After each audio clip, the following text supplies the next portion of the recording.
Y somos conscientes de que nuestro hijo o hija no tiene tiempo, es urgente que empecemos a actuar en todos y cada uno de los aspectos de su vida. Han esperado demasiado y no sería justo que esperaran más. Hay veces que solos no podemos con todo y las cosas han avanzado mucho en pocos años y somos muchos los que encontramos apoyos en grupos de familias en los que se resuelven dudas y conseguimos reunir las fuerzas necesarias. Y lo más importante, que no nos encontramos solos. Hay familias que cuando escuchan por primera vez que su hijo o su hija puede que sea transexual, el mundo se derrumba ante sus pies. Hay algunos que incluso rezan porque sea una enfermedad que se pueda curar. El desconocimiento produce miedo y las ideas preconcebidas que tenemos acerca de la transexualidad hace que muchas familias se sientan así.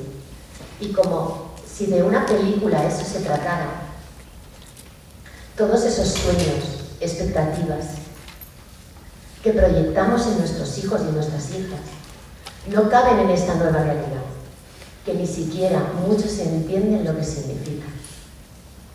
Fue imposible parar a Paula. Sus padres habían pensado que lo mejor era que a la vuelta del verano ya se presentara en el instituto como la niña que era, pero entendieron que la transición no era Paula quien la hacía. La transición la tuvieron que hacer los demás, incluidos ellos, adaptarse a ver a su hijo como la niña que era, y entendieron que Paula no podía seguir revoloteando, que necesitaba volar.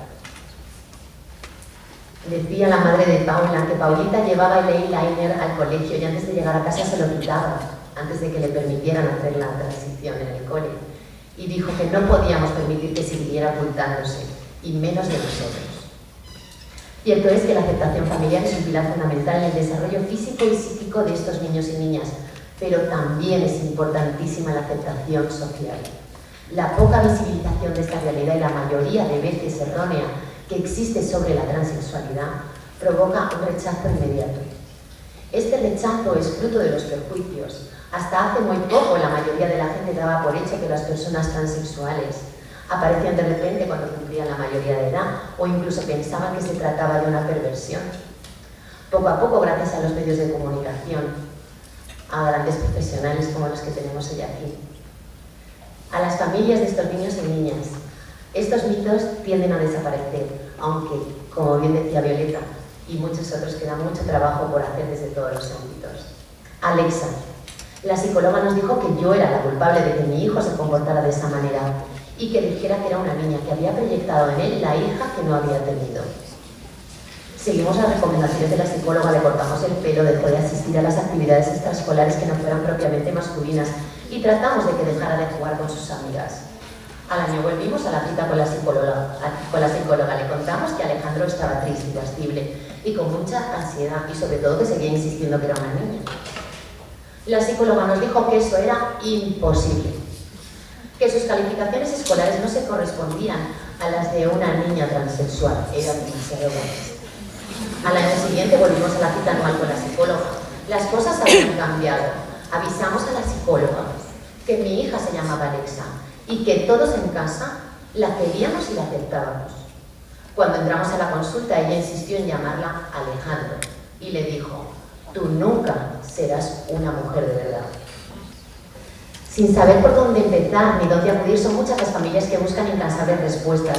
Normalmente dan con familias que se encuentran en las mismas circunstancias, que les aconsejan dónde acudir y qué hacer. Lo primero, la aceptación familiar y con ella su tránsito social. Lo más difícil es este, con lo que conlleva hablar con el colegio, el instituto, el resto de familias y amigos.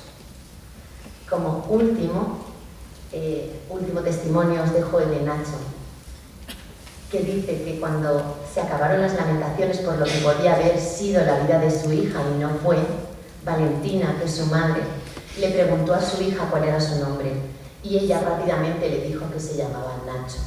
A partir de ese momento, Valentina le dio a su hijo el lugar que le correspondía y todo lo demás vino solo. La transexualidad forma parte de la diversidad humana. No es una forma de vida, ni un capricho, ni una moda. No es una opción, es una realidad desconocida. Y como todo lo desconocido, a veces asusta. A veces pienso que lo que asusta es la palabra en sí, nos parece peligrosa, algo que no está cerca, de nuestro entorno ni de nuestra realidad. Y es que todo lo que se aleja de nuestra realidad nos parece poco interesante, tan poco interesante que la mayoría, y es así cuando se encuentra con un artículo o una publicación en Facebook o incluso un libro, pasan de largo directamente. Y os aseguro que no es por maldad ni por prejuicios, solo es porque la mayoría de nosotros vamos donde nos interesa, leemos aquello que se acerca a nuestras necesidades, realidades, esperanzas, anhelos, profesiones. Y la transexualidad no es un tema que la gente se anime a conocer, a no ser que alguien de tu entorno o tú mismo estés pasando por ello. A los que nos ha tocado esta realidad, cierto es que estamos inmersos en el mundo de la fe. Como diría una gran amiga mía, dando todo el día la tranchapa. Pero es que una vez que te sumerges es algo inevitable.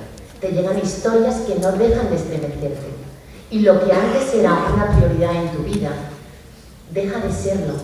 Porque si aún después de conocerlo hiciéramos oídos sordos, no seríamos ni siquiera humanos. Evidentemente no todo el mundo lo vive igual, ni se implica de la misma manera. A mí personalmente me ha tocado vivirlo de cerca gracias al tesón de mi hija. Y aunque no os voy a mentir y deciros que es un camino de rosas, que evidentemente no lo es, sí que os puedo decir que es un camino enriquecedor. Historias de lucha y superación, que desde luego no pueden dejar indiferente a nadie. Me han hecho, a mí particularmente, implicarme más aún en esta lucha, y que ahora he hecho mía, a esa fe que adoro y de la que me siento orgullosa de pertenecer. Gracias.